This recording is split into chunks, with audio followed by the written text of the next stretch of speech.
سيداتي سادتي، السلام عليكم ومرحبا بكم في فيديو جديد. هذا الفيديو هذا غنحاول نخرج شويه من لو كادر ديال الحلقات ديالنا. غنحاولوا نهضروا على شنو واقع، لاكتواليتي الجديد اللي واقع دابا. والجديد هو كيف كتعرفوا الدوله ديالنا المغرب ديالنا كينظم كأس افريقيا 2025. كأس افريقيا 2025 تظاهره قاريه، تظاهره عالميه.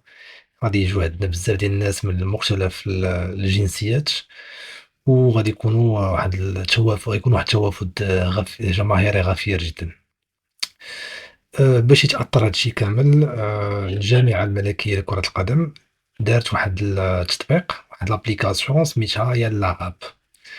يلاه آب application ولا تطبيق اللي غادي يخول ليكم تاخدوا واحد الfan ID أو بطاقة تعريف ديال المشجع.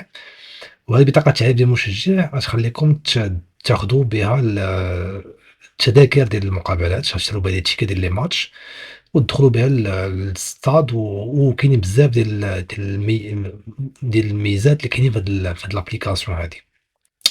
الناس اللي جايين من خارج المغرب، الناس اللي من جنسيات أخرى، غادي يحتاجوا هاد التطبيق هذا، وغيحتاجوا الفان اي دي، وغادي يحتاجوا الاي فيزا على حسب الدول اللي كيحتاجوا الاي فيزا.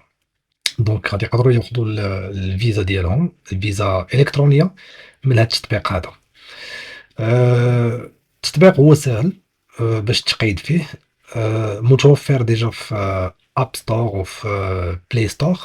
دونك الناس ديال ايفون والناس ديال اندرويد دونك يقدروا يلقاوه، يقدروا يتيليشارجيوه. راه سميت التطبيق هي اللي غادي غتشوفوا دابا في الصوره. و باش تلقاوه غادي تكتبوا غير يلاه YALLA اب، غادي تشوفوا غادي يخرج لكم التطبيق. غتلقاو في هاد الصور اللي غادي تشوفوا دابا في الشاشه ديالكم. الوغ اولا باش تقيدوا في التطبيق ديالكم كيف قلنا خاصكم تيليشارجيوه. التطبيق علاش كيصلح؟ هو خرج مؤخرا اللي هو غيكون المنصه الرسميه ديال كأس افريقيا 2025. الهدف ديالو هي يجمع كلشي في بلاصه وحده، دونك ما غاديش تبقى تحتاج تقلب على فين غتشري الورقه، على كي غدير. كلشي غادي يكون في منصه وحده في مكان واحد.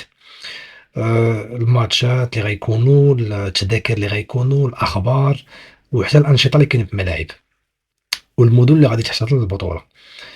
يعني بدل ما تبقى تتابع الأخبار، تقلّب في مواقع مختلفة، كلشي غادي يكون في يلاه آب.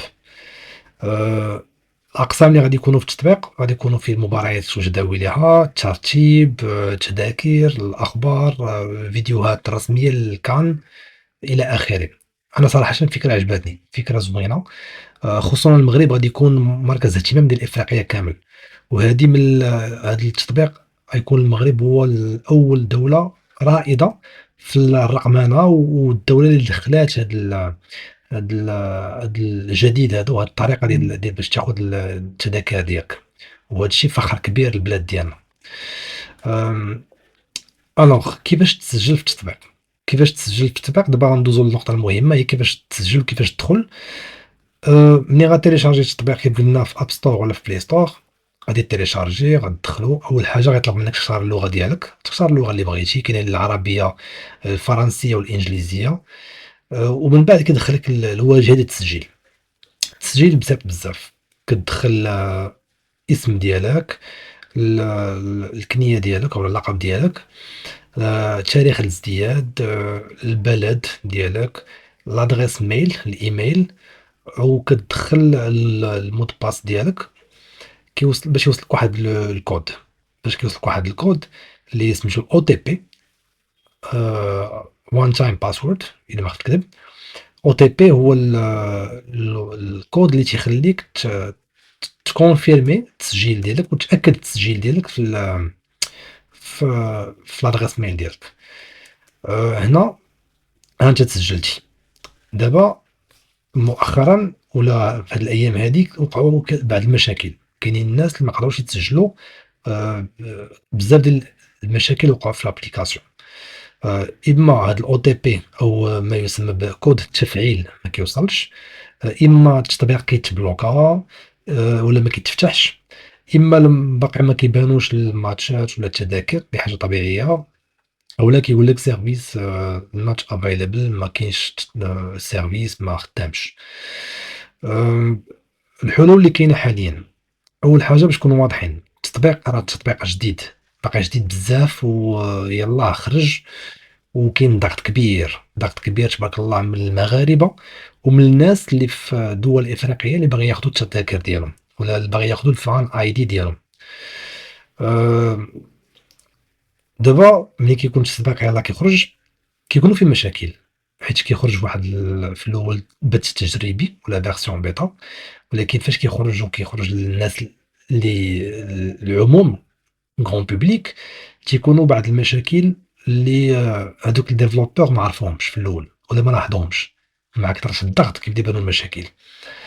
المشكل ديال كود التفعيل، كود التفعيل اولا الاو تي بي اللي ما كيوصلش، ملي كتقيد ما كيوصلكش داك لو كود. اول حاجه خاصك تبدل تجرب تبدل لادغيس ميل الايميل ديالك او الرقم. تشوف واش كاين الفي بي ان، اذا كان شاعل خاصك تحيدو الفي بي ان في التليفون ديالك. بعض الحالات كيوصل الكود معطل شويه، كيوصل بعد 5 دقائق تقريبا ولا هذا. آه، ثانيا كاين واحد المشكل اللي دابا كيكثير بزاف، هو ادغيس ميل ولا الايميل ديالك ما كيتقبلش في التسجيل، كيقول لك هذا الميل هذا راه ديجا كاين ولا انت راك ديجا تقيدتي، الوغ انت ما تقيدتيش.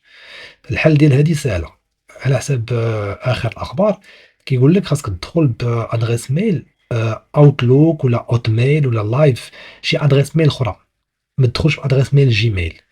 الناس اللي عندهم جيميل هما يلقاو صعوبات باش يتسجلوا، ما كيدخلش، حيت كيقول لك بحال راه لادغيس كاينه ديجا مسجله. وانا من الناس اللي لقاو هذا المشكل هذا، حاولت نسجل بجيميل ما خدمش ليا. آه، ثانيا الاو تي بي ولا الرقم السري كيوصل في الميل، ولكن كتلقاه بعض المرات في لي كوري انديزيرابل ولا في السبام. هذاك كتلقاه في السبام، خاصك تدخل للبريد الالكتروني ديالك وتشوف الايميلات الغير مرغوب فيها، تما فين تيكون مخبي، خاصك تقلب تما وتلقى الكود ديالك باش تقدر تفعل الحساب ديالك. كاينين شي ناس كيقولوا بانه تقدر دير الاو تي بي، دير باش تستقبل الاو تي بي ولا هاد لو كود هذا ولا هاد سميتو الرقم السري من واتساب. واتساب احسن من الايميل. واتساب كيطلع دغيا وكيخرج ديك الساعه قال لك وكيطلع لك في التليفون ديالك الهاتف ديالك، ما كتلقاش مشكل. احسن من الايميل تقلب عليه، كيكون بعض المرات كيمشي للسبام، بعض المرات كيكون آه كيكون تاخر في السيرفر، ما كيطيحش في السيرفر ديال لا بواط ميل الى اخره. دونك ديرو في واتساب، الا عندك الاختيار باش دير في واتساب غادي يكون احسن. التطبيق كيتبلوكا من بعض المشاكل اللي كتطرح دابا.